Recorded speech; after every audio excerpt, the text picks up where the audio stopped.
All right, folks, I wanted to create a little video on flux and Gauss's law. So the idea of, once you get the idea of flux, and specifically flux over a surface area, not just a two-dimensional area, but a surface area, Gauss's law is a very easy way to find electric fields. And we're going to be using this again in January when we come back to flux and Gauss's law. We will sort of circle back to it then. But I thought I would start by introducing you now to the idea of flux and Gauss's law, if you haven't seen it before. So there is a note-taking template that's available if you'd like that. It's linked on my Google Classroom. All right. And so I first need to talk about an area vector, which seems like a really silly thing because area is a scalar quantity. Basically, for a rectangular shape, it means length times width. So what the heck does it mean that the area has a vector? So the area vector is always, and really in physics and engineering, we use area vectors. So area vector is always perpendicular to a surface. And so on this side of the cube, the area vector points to the right. On the other side of the cube that's sort of hidden from us, the area vector would point to the left. And the size of the area vector corresponds with the size of the area. At the top, the area vector points up, right? And at the bottom, which we again can't see, the area vector points straight down. And really, I should be making all of these vectors exactly the same size because this is a cube, and so cube probably has equal sides, right? And then there are two more area vectors. One is pointing out of the page at us and one's pointing into the page, so the front and back of the cube. So that's the idea behind an area vector. It is perpendicular to or normal to a surface area. So what about the unit vector for area? Unit vector. So often in calculus especially, you use unit vectors, and we do in physics too. And so a unit vector is a little piece of area that has the size of one square something. Maybe it's 1 square inch or 1 square centimeter.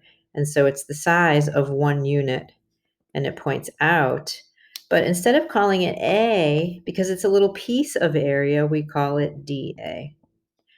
And dA really does mean delta A. And that means a little piece of area. Little piece of area. All right. So, the side of this cube is made up of a bunch of little pieces of area, which I could add together to get the full area of the face of the cube. So dA is a little area vector, a unit in size and perpendicular to the area. All right. Now, what about adding up the area vectors to get the entire area? Well, if you're using algebra, I'm sure you've seen this summation sign. So area would be equal to the sum of pieces of area, delta A's. Okay. If I add those all up, I get the full area. You've seen this sum sign, sum. That's all that means. In calculus, this sum sign turns into something that looks like this. Okay, it's kind of like a stretched out sum. It also means sum, add. Okay, in calculus, though, it means something a little more specific, and you will learn that in calculus, and we will use it in physics as well. But in calculus, if I want the whole area, I just add up all the little dA's. Okay, so calculus has this integral sign. It means sum. In algebra, we use the sigma sign to mean sum, but algebra is really related to calculus. In fact, calculus is a form of algebra. All right. So now that we can talk about area vectors, let's talk about flux.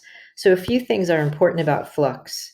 Flux really tells us how many field lines pass through a particular area. So that's what it's telling us, how many field lines pass through a particular area. And when field lines are closely packed, that means the field is strong. And when field lines are spread apart, that means the field is weak. And so flux tells us something about the strength of the field, okay? Tells us how much of a field passes through a particular area. So field lines, How many field lines tell us really something about how much of the field, how strong that field is. Okay. It involves a dot product. And we can talk about electric flux in the electrostatics unit. We're certainly going to talk about electric flux, but when we get to electromagnetism, we're going to talk about magnetic flux. And some of you might have already seen magnetic flux. Probably there's even gravitational flux. I've never used it, but it seems like if there's a field, you could define a flux. I'm not sure how that gravitational flux would be useful, but who knows?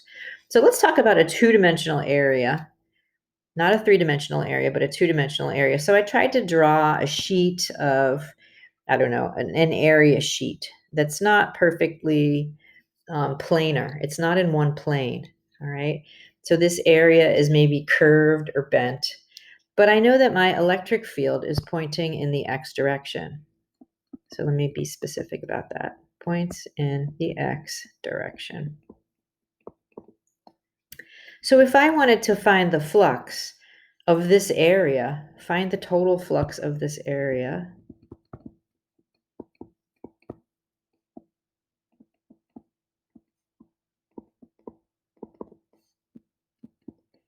the flux is defined as, and the symbol is actually a phi for flux. Flux is defined as the sum of all the electric fields dotted with the little pieces of area, dA, and adding them all up. So let me draw that. If I took one little piece of area, I'm going to cut it out here in the middle, right? And that area vector maybe points like this, perpendicular to the shape of that unit. Points like this, all right, perpendicular. And I know that the electric field is pointing in the x direction. So there's my E, and here's my dA. And there's an angle in between those two things, right? And if I chose a little piece of area way up here, this one may be pointing farther vertically, right? And the electric field is still pointing to the right. And so that angle would be a little bit bigger for that one. And at some place over here, maybe the area is almost pointing, the area vector is almost pointing in the same direction as the electric field. So depending on which area piece I pick, the angle between the electric field and the area is going to be slightly different. So I just need to add them all up. That's why I have a sum sign there. And so the way to find the flux, the electric flux, is to take the sum of E dot dA. And another way to write that is E times dA times the cosine of the angle in between them. And hopefully you know that if you have two vectors, let me just sort of magnify those two vectors down here. If I have a little dA, whoops, everything's opening. So I'm going to draw this way down here. If I have a little dA vector that points like this, there's my dA. And I have an electric field vector that points like this. E points that way. I know that this dA vector has a piece in the x direction and a piece in the y direction. And so the dot product really takes this piece in the x direction, dA in the x direction, and it multiplies that by E, right? So that's what the dot product does. It gives you that piece of the area vector in the same direction as the electric field. That's what dA times the cosine of theta is. So it's dA in the x direction, and it multiplies it by the electric field. And so the total flux is just adding all of these pieces together. Add up all of those pieces. Well, we won't ever actually do that. Probably in our physics class, AP Physics C, we won't ever actually do this calculation. Maybe we will in January do an integral involving this problem, but we can actually simplify it, because in the case of a cube, it's really easy. If your area isn't some curvy shape, if it's just a square, you know the area is just side times side or length times length, and so that's a pretty easy process. Okay, so we'll look at an example of that. But that is the flux. So the flux is defined this way. Or in January, we're going to define the flux as the integral of E dot dA. But we'll use the algebraic version today. Okay, so that's a piece of an area, a two-dimensional area. I'd like to talk about a three-dimensional area. So you can certainly find flux for 3 dimensions, and it just looks a little bit different. And so let's say I have the same electric field, so pointing in the x direction. There's my electric field, and I like to use green to mean the field. And I'm not going to be able to draw this very well, but let's say I have a sphere. So this is a sphere, all right? It's a three-dimensional sphere, and I want to find the flux passing through that three-dimensional sphere. And this is going to be a surface area now, surface area. Okay, so the definition of flux looks a little different. So now I have to add up all the little area vectors over the entire surface area, and the integral looks like this. It just has a little circle around it. Take the electric field and dot it with the little area vectors. And that circle there means over the entire surface area. Okay, that's all that means. Surface area. So whether or not you have to use the calculus, eventually we will. All that little circle means on the integral sign is that we're going to integrate, or we're going to add up the little areas over the entire surface. All right, so let's use the flux. Let's use the flux. Let's say I have an electric field pointing to the right, everywhere in space. It's everywhere. There it is. And I would like to find the total flux passing through my cube. I should have made a copy of that cube. I did a pretty good job of cutting and pasting. I wonder if I could just cut and paste that. But you might have to draw your cube. So it's not hard to draw a cube. Draw a square, basically. And then extend it back. All right? So I want to find the total flux over the whole surface area. Find the flux over the entire cube. So it looks like this. E dot dA. All right? E dot dA. Well, I've got 6 sides. So instead of handling this as an entire surface area, I could say E dot dA over the bottom plus E dot dA over the top plus E dot dA over the front plus, you probably know where I'm going, E dot dA over the back, front and back, and then right side and left side, right? E dot dA over the right, and E dot dA over the left. So, one way to get the surface is just to break it up all over all of the pieces, especially if it's a shape that we know, like a nice little cube. Okay, so, well, what about the dAs? Let me draw them in red. Okay, so on this little front face, dA is pointing this way. And on this back face, dA is pointing that way. On the top, dA points up. And on the bottom, dA points down.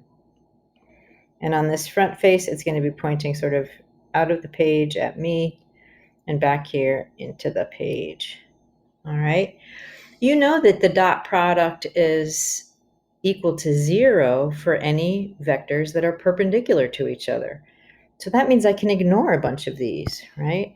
I can ignore the top one because it's perpendicular to E, and I could ignore the bottom one because it's perpendicular to E.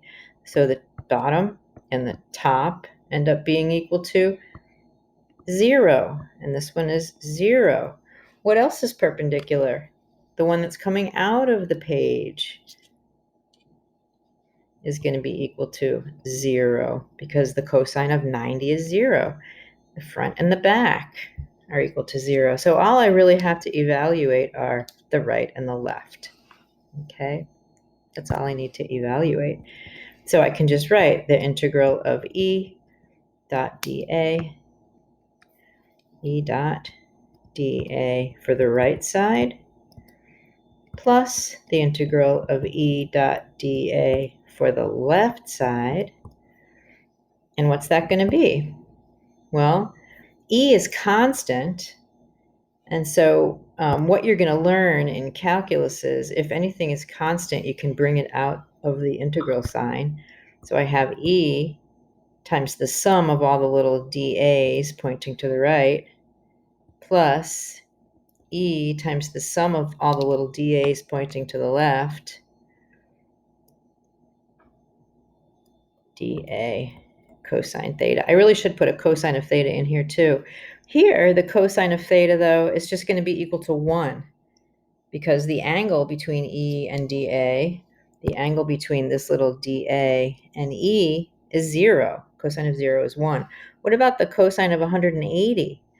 So on the back side, my little dA, my little dA is behind, and the E vector points forward. So the direction cosine of theta is cosine of 180. So that's going to be a negative 1. All right, so I could substitute in for this a negative 1.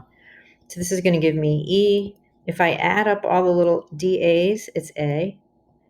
And this is E times negative A. And so in this case, the total flux is equal to 0. Total flux is equal to 0. This is actually done for you in your textbook. It's like page 735 or 740. Okay, so flip through your textbook and look for that problem with the cube. Just convince yourself. Maybe the notation in your textbook is a little bit different. I don't know. I think it's pretty similar to mine. So what does Gauss's law say? Gauss's law puts together the idea of surface area flux and total charge.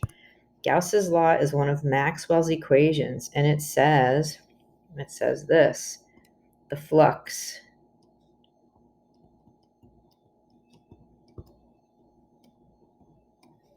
the electric flux, certainly not the magnetic flux, the electric flux over an entire surface area is exactly equal to the charge that's enclosed divided by a fundamental constant epsilon 0. Now this is on your formula sheet, and it has a value. It's not sticking in my memory right now. Maybe it's 8.85 times 10 to the negative 12. But look it up. So this is a fundamental constant, and I won't write it down because I don't remember it. But in the case of our cube, well, we found that E dot dA was exactly equal to 0. And that kind of makes sense because there's no charge inside the cube. And this means the charge that's enclosed by the surface area. Charge enclosed by the surface area. Cool. Okay. So Gauss's law gives us a beautiful, very elegant way of finding the electric field in the case of an area, a surface area that's easy to figure out. Gives us a really nice way to do that. So here is the most common example. We're going to use Gauss's law to find the electric field that is set up due to a charge. You might hear my cat running around in my house. So here's my origin, and I'm going to put a charge. A charge positive Q is placed at the origin. So there it is. Positive Q. And I know what the electric field lines look like. They radiate out in every direction. Okay, in every direction. So we could keep going. And really three-dimensionally, not just two. I'm stuck with the page, but in 3 dimensions. So use Gauss's law to find the electric field at a distance r away from the cube. So that means some distance r. There it is, right there. I want at that point in space, what is E? Right there. What is E right there? So what I do is I construct a surface area. It's called a Gaussian surface. Gaussian surface. And I'm going to pick a sphere. Okay, a sphere. And I know the area of a sphere. If you look it up or if you remember your geometry, it is 4 pi r squared. That's the area of that sphere. So what does Gauss's law say? It says the closed integral of the electric field caused by that charge dotted with the area vector is equal to the charge that's inside of the Gaussian surface, the charge that's inside of the sphere, and that is Q divided by E0. All right. Now, I know that the electric field is pointing radially away from that charge. And so if I've drawn my sphere nice and symmetrically, I know that the electric field is constant at every point a distance r away from the charge. So I could rewrite this as E times the surface integral of, and I wrote this wrong the first time. This should be a dA. And let me just include the in-between step here. So this is E dot dA. I wrote it incorrectly. So let me write this one other way first. It's really E times dA times the cosine of the angle in between is equal to the charge that's enclosed divided by E0. So as I was saying before, because the electric field is constant at every point along that surface at a distance r, I know it's going to be constant. I can just bring it out. So this is really the cosine of theta times dA. Now the other thing is that the area vector is also going to point radially away from that sphere at every point. So every little dA is going to be pointing radially away. It's in the same direction as the electric field. So the electric field and the area vector are in the same direction. So the cosine of 0 is just 1. So in the end, I have E times the closed integral of the area is equal to Q over E0. Q is the charge enclosed. And I already know, I don't have to do any fancy calculus. What is the surface area of that blue Gaussian sphere, of this Gaussian surface? It's named a Gaussian surface if we're using it for Gauss's law. And I know that's 4 pi r squared, so now I just plug that in. E times 4 pi r squared is equal to Q over E0. Now I can solve for E, and it ends up being Q divided by 4 pi E0 r squared. Another way to write this is 1 over 4 pi E0 times Q over r squared. And I am going to strongly encourage you to calculate this and be ready to tell me what you find when you calculate that. It should be something that looks familiar. All right, so this is the electric field at a distance r away from that charge at the center, away from Q, and we derived it using Gauss's law. And really, we did use the integral form of Gauss's law, but we simplified it saying that we know what the surface area of that sphere is. So we just plugged that in. But that's really what the integral is doing, is giving you the entire surface area. So for a sphere, it's easy. All right. So I want you to, this is beautiful. And I want you to look up this constant or calculate this constant. And someone email me and tell me what you find.